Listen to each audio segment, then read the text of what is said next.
Hi everyone, Hitesh here and today we're gonna talk about the movie called Chandu champion जो कि आई है 2024 में। मैंने खुद इसे थिएटर में जाकर वॉच किया। पर्सनली ये मूवी बहुत ज़्यादा अच्छी है और काफ़ी टाइम के बाद में एक स्पोर्ट्स मटेरियल मूवी हम लोगों के सामने आई है, या फिर इसे कह सकते हैं कि एक स्पोर्ट्स ड्रामा मूवी। ये कहानी एक ट्रू इंसिडेंट्स पर बेस्ड है। So now without wasting any time चलिए डायरेक्टली आते हैं इस कहानी की मेन स्टोरी लाइन की तरफ। तो कहानी शुरू होती है 2017 में महाराष्ट्र के ठाणे पुलिस स्टेशन से, जहां पर हम देख पाते हैं इस कहानी के lead actor mister Murlikant Petkar के साथ में, जो कि इस वक्त पुलिस स्टेशन आए होते हैं अपने बेटे के साथ में, जिनका कहना पुलिस इंस्पेक्टर से था कि मुझे एक कंप्लेंट करनी है, चीटिंग की एफआईआर दर्ज करवानी है अगेंस्ट प्रेसिडेंट ऑफ इंडिया। जहां पर पुलिस भाई साहब का कहना था कि क्या बात है sir, directly president of India पर ही केस कर देना चाहते हो, किस बात की आपको दिक्कत है, जरा खुलकर तो बताइए। जहां पर मिस्टर मुरलीकांत का कहना था कि उन्होंने मेरे साथ चीटिंग करी। 40 साल पहले मुझे अर्जुना अवार्ड के साथ सम्मानित किया जाना था, मगर अभी तक मुझे नहीं मिला।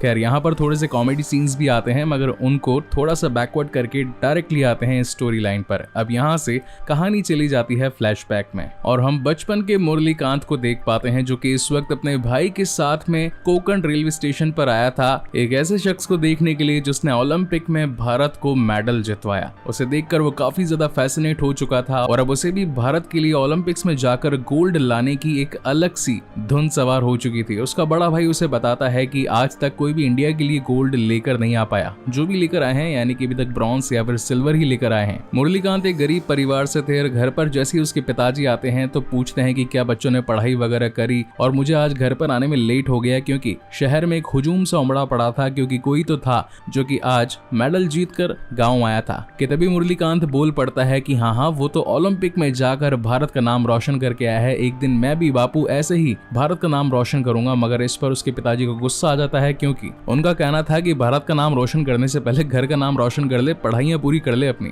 देन सीन शिफ्ट होता है नेक्स्ट डे और हम यहाँ पर उनके टीचर को देख पाते हैं, जो कि क्लासरूम में मौजूद सभी बच्चों से पूछते हैं कि आखिर बड़े होकर तुम क्या बनना चाहते हो। तो कोई कहता है कि डॉक्टर बनूंगा, कोई कहता है कि फौजी बनूंगा। तो हमारे मुरलीकांत जी की जब बारी आती है तो वो बताते हैं कि वो बनेगा बड़ा होकर पहलवान और लेकर आएगा इंडिया के लिए गोल्ड मेडल और बनकर दिखाएगा एक चैंपियन। लेकिन सारे के सारे बच्चे उस पर हंसने लगते हैं। इसी बात पर मुरलीकांत की बाकी बच्चों के साथ मार कुटाई हो जाती है। बाहर बच्चे उसे कहने लगते हैं कि तू कोई चैंपियन नहीं, तू तो है चंदू, तू क्या बनेगा चंदू चैंपियन। लेकिन तभी उसका बड़ा भाई आ जाता है, उसकी मार पिटाई से छुड़वाता है और फिर उसे समझाता है अगर तुझे अपने आप को चैंपियन कहलाना ही है तो पहले कुछ करके तो दिखा, अभी तक तूने कुछ किया ही नहीं रहा और डायरेक्टली अपने आप को चैंपियन बता रहा है। तब मुरली भी सोचने लगता है कि हाँ ये बात तो सही, आखिर उसने अभी तक किया क्या है, उसे पहले कुछ लोगों को कुछ करके दिखाना होगा। तभी उसका बड़ा भाई उसे गणपत उस्ताद के पास ले जाता है और कहता है कि उनके पैरों में जाकर गिर जाना, क्योंकि वही है जो तुझे पहलवान बना सकते हैं। जिसके बाद तो मुरली जाकर उनके पैरों में गिर जाता है और कहता है कि मुझे कुश्ती सिखा दीजिए। और ऐसा करते करते काफी दिन बीतने लगते हैं। हर दिन वो पहलवानी के नए दाव पेच देखता रहता था, क्योंकि गणपत जी उसे सिखाते कुछ नहीं थे, क्योंकि इस वक्त उस अखाड़े में या फिर कहें कि दंगल में मुरली की एज जितना कोई भी नहीं था। सारे के सारे बड़े धुरंधर और ज्यादा ताकतवर लोग थे। और ऐसा करते करते काफी साल बीत जाते हैं और कहानी आ जाती है 1963 में, जहाँ इस वक्त मुरलीकांत बड़ा हो चुका था। हर कोई उसे चंदू चैंपियन करके बुलाने लगता था, तो अब उसका नाम ही चंदू पड़ चुका था। एक दिन इनके गांव का मुकाबला दूसरे गांव के पहलवानों से होने वाला था, तो गणपत जी कहते हैं कि यार पाटिल की टीम से अपनी लड़ाई होने वाली है, तो इस बार तुम्हें हारना है, क्योंकि वो मेरी बहन का पति है और अगर हमने ऐसा नहीं किया तो वो बुरा मान जाएगा। तो गांव के पहलवान कहने लगते हैं कि अगर हम किसी नए खिलाड़ी से हार गए तो गांव में आखिर हमारी इज्जत क्या रह जाएगी, हम तो किसी से लड़ाई नहीं करेंगे और जानबूझकर नहीं हारेंगे। हर कोई सोच में पड़ जाता है कि आखिर अब नेक्स्ट डे होने वाले दंगल में भिड़ेगा कौन। कि तभी इन्हें सामने से चंदू दिखाई पड़ता है, तो इन्हें लगता है कि यही सबसे बेस्ट अपोनेंट रहेगा उनके साथ लड़ाई करने वाला और हार जाने वाला। तो जैसे ये बात चंदू को पता चलती है तो वो बहुत ज्यादा सुपर एक्साइटेड हो जाता है और नेक्स्ट डे दंगल के लिए निकलने वाला होता है। कि तभी उसके पिताजी उसका कान पकड़ लेते और कहते हैं कि एक नया रुपया तो तुझसे कमाया नहीं जाता और ऊपर से दंगल में जाकर पहलवानी करने वाला है, जाकर पहले कुछ कमा कर लेकर आ और उसके बाद में पहलवानी के लिए जाएगा। लेकिन चंदू समझाता है कि पापा आज बस मुझे एक मौका दे दीजिए, मुझे काफी सालों के बाद पहली बार मौका मिला है दंगल में जाकर लड़ाई करने का, अपना हुनर दिखाने का और भारत के लिए ओलंपिक से एक मेडल मेडल लेकर आने का, मुझे मेरा सपना पूरा करने दीजिए। लेकिन उसके पापा कहते हैं कि बेटा आज तेरा रिजल्ट आने वाला है, देखूंगा कि अगर तू पास हुआ तो दंगल जाएगा और अगर फेल हुआ तो जाकर अपना ही काम संभाल लेगा। तो बेसिकली ये लोग क्या होते हैं, टेलर होते हैं यानी कि दर्जी वगैरह, जिस पर न चाहते हुए भी चंदू को अपने पिताजी की बात माननी पड़ती है और ये लोग पहुंच जाते हैं स्कूल। लेकिन रिजल्ट होना क्या था, वो हो चुका था फेल। अब कहीं बाप के जूत ना पड़ जाए इसी चक्कर में वो वहां से दंगल की ओर भाग जाता है। अब एक तरफ जहां पाटिल का बेटा दगड़ू जो कि एक नए अपोनेंट की तलाश में था, अब बेसिकली वही दगड़ू होता है जिसने बचपन में चंदू को मारा भी था। तो अब चंदू तो वैसे भी दगड़ू से गुस्सा खाया हुआ था, ऊपर से पिताजी के जूते पड़ने वाले थे, कुछ घर पे कमा कर भी लेकर आना था, तो ऑलरेडी माइंड पर ढेर सारा प्रेशर था कुछ कर दिखाने का। तो इसी चक्कर में वो उसे धोबी पचाड़ करके देता है। अब यहाँ पर पाटिल और गणपत के बीच में झगड़ा हो जाता है। उनका कहना था कि भैया तू ट्रेंड पहलवान कैसे लेकर आ गया, तूने हमारी इज्जत नहीं रखी। जहाँ पर गणपत खुद कहता है कि मैं तो शॉक्ड हूँ क्योंकि मैंने कभी चंदू को इस तरीके से लड़ते हुए नहीं देखा। खैर अब इन दोनों की मार कुटाई में चंदू बेचारा फंस जाता है और अब पाटिल के लोग उसे मारने वाले होते हैं कि तभी गणपत के बाकी के सारे पहलवान आकर उनके लोगों को रोकते हैं और चंदू को यहाँ से दूर भाग जाने को कहते हैं। अब वो बेचारा भागता भागता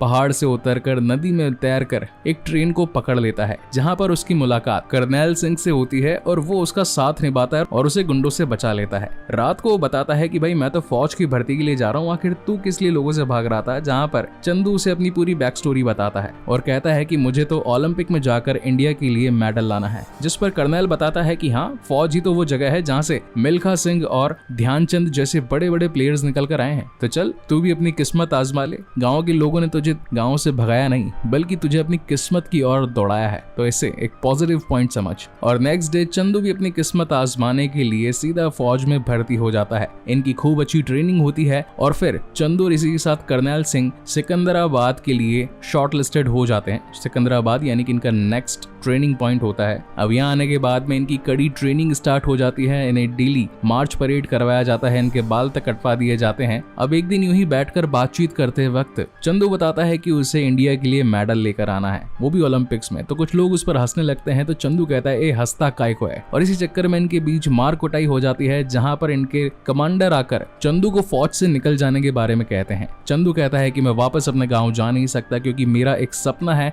जिसे मैं पूरा कर कर ही लौटूंगा, इसके अलावा मेरे पास जीने के लिए कोई वजह नहीं है।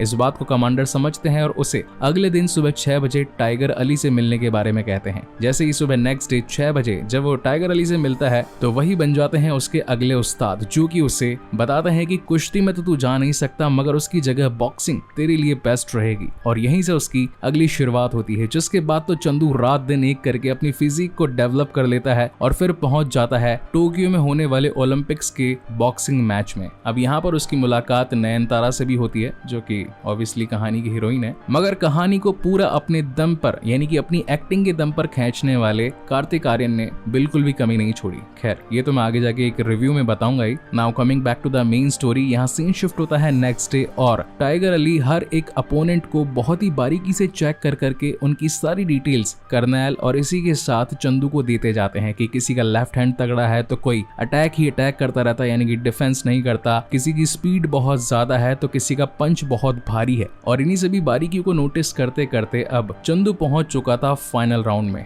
यानी कि सेमीफाइनल तक उसके सारे मैचेस क्लियर हो चुके थे। अभी तक 3 लोगों को वो हरा चुका था। तभी कुछ न्यूज चैनल वाले और नयनतारा भी आकर उसे कहती हैं कि क्यों ना आपका एक इंटरव्यू हो जाए। अब यहाँ पर उसके जो अली थे यानी कि टाइगर अली, उनके ट्रेनर, वो कहते हैं कि फाइनल मैच होने से पहले अपने अपोनेंट की सारी कमियों को जान ले, अगले दिन ही मैच है, थक जाएगा, कमजोरियां नोटिस नहीं कर पाएगा तो मारा जाएगा, ओलंपिक खत्म, तेरी बॉक्सिंग खत्म, तेरा सपना खत्म। लेकिन चंदू और इसी के साथ कर्नैल कहते हैं कि प्लीज आज पहली बार ही तो इंटरव्यू का मौका मिला है, जाने दीजिए। अब जहाँ एक तरफ ये लोग अपने इंटरव्यू के अंदर बैठे होते हैं, इंग्लिश तो खैर आती नहीं थी मगर फिर भी कुछ ना कुछ तो इंटरव्यू में बोल रहे थे, वहीं दूसरी तरफ टाइगर अली पूरी तरीके से युगांडा के बॉक्सर को नोटिस कर रहे थे कि उसकी स्पीड कितनी है, उसके पंचेस की डेप्थ कितनी है, कितने ज्यादा पावर के साथ में वो अटैक कर रहा है। और उन्हें मालूम चल चुका था कि इस कंपेटिटर के सामने चंदू टिक नहीं पाएगा। और होता भी ऐसा ही है क्योंकि नेक्स्ट डे चंदू सिर्फ और सिर्फ नयनतारा को इम्प्रेस करने के लिए बार बार उसकी तरफ देख रहा था। उस युगांडा के ब्लैक बॉक्सर के मूवमेंट को ठीक से पहचान नहीं पा रहा था और इसी चक्कर में वो हार जाता है और सिर्फ सिल्वर ही जीत पाता है। खैर सिल्वर मेडल भी कोई कम बात नहीं होती है, मगर इस बात से टाइगर अली काफी ज्यादा गुस्सा थे और वो उससे कम से कम 2-3 महीने तक बात नहीं करते हैं। अब एक दिन क्या होता है कि अगेन टोटल एशिया ओलंपिक्स में मुरलीकांत का नाम आ जाता है बेस्ट फाइटर में, क्योंकि युगांडा से अगर वो लड़ा था जो दूसरा फाइटर था तो अफ्रीका के लिए हुआ।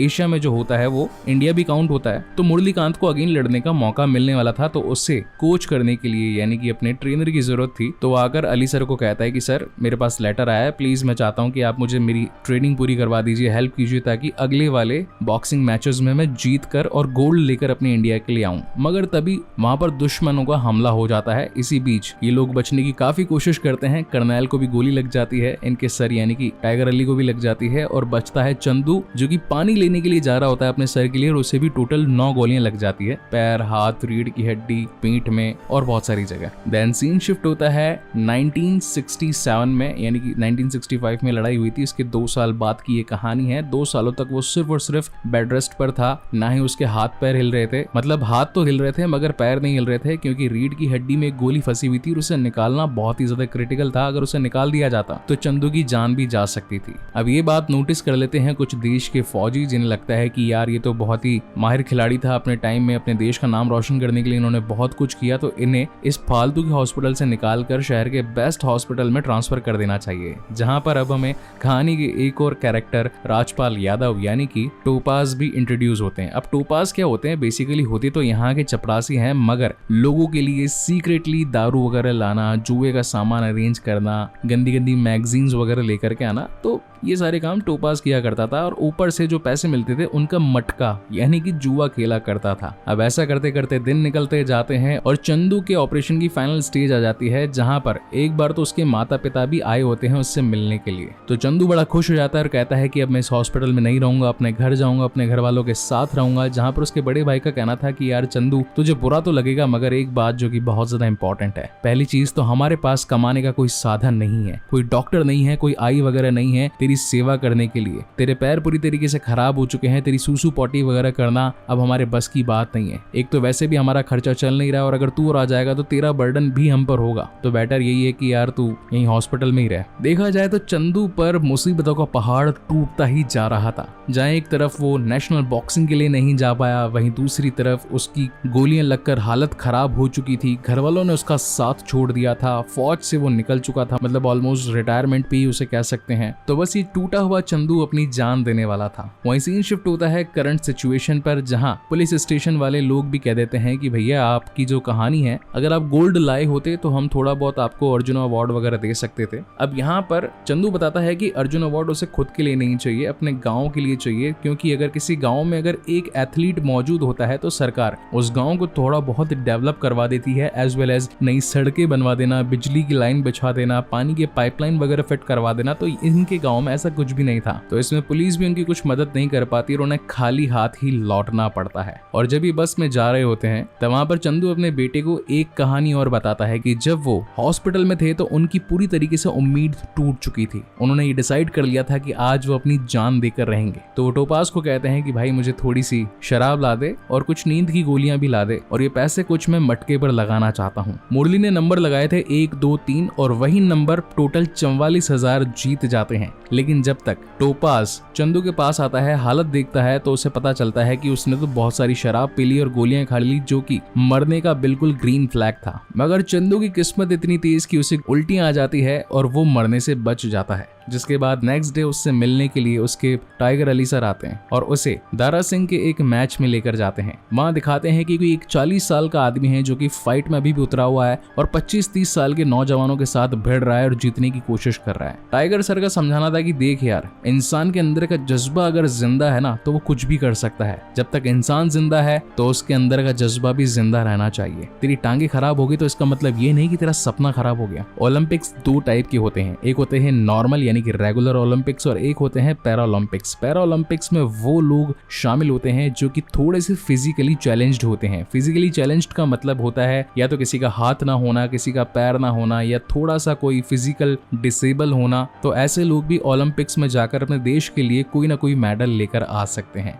जहां पर चंदू कहता है कि मेरे पैर तो काम नहीं करते तो आखिर मैं बॉक्सिंग कैसे लड़ूंगा, जहां पर टाइगर सर का कहना था कि जरूरी थोड़ी ना है कि तू सिर्फ बॉक्सिंग ही करे, इसमें और भी गेम्स होते हैं। जिसके बाद वो उसकी स्विमिंग की ट्रेनिंग करवाना स्टार्ट कर देते हैं। यहाँ सीन शिफ्ट होता है प्रेजेंट टाइम में और पुलिस वाले सब कुछ मिलकर लोग सोचने लगते हैं कि यार जो ये शख्स आया था यानी कि मुरलीकांत पेटकर, ये जो भी बातें बोल कर गए क्या सचमुच सही थी, मतलब सच थी या झूठ थी। तो लोग उसे एक एडवाइस देते हैं कि क्यों ना एक पत्रकार को इनके गाँव यानी कि इनसे मिलवाया जाए और एक इनका इंटरव्यू क्रैक करवाया जाए, जहां पर अगर सच्चाई होगी तो आपको मेडल मिल जाएगा और अगर झूठी बात होगी तो सारा का सारा ब्लेम पत्रकार पर आ जाएगा, तो सब कुछ सॉर्ट हो जाएगा। जिसके कुछ दिनों बाद में एक पत्रकार इनके गांव में पहुंचता है और जब मुरलीकांत जी से उनका इंटरव्यू लेने के बारे में बात करी जाती है तो वो साफ साफ मना कर देते हैं और ये भी कह देते हैं कि अब उन्हें अर्जुन अवार्ड की कोई भी जरूरत नहीं है, क्योंकि वो अपने गाँव की सड़क के लिए ये सारी की सारी पड़पंच कर रहे थे। पुलिस स्टेशन में आए थे प्रेसिडेंट के खिलाफ एक चीटिंग का केस दर्ज करवाने के लिए, मगर जब पुलिस ने उनका साथ नहीं दिया तो अब खुद की जेब के पैसे लगवा कर वो इस गांव के लिए सड़क बना रहे थे और जिन लेबर्स की जरूरत थी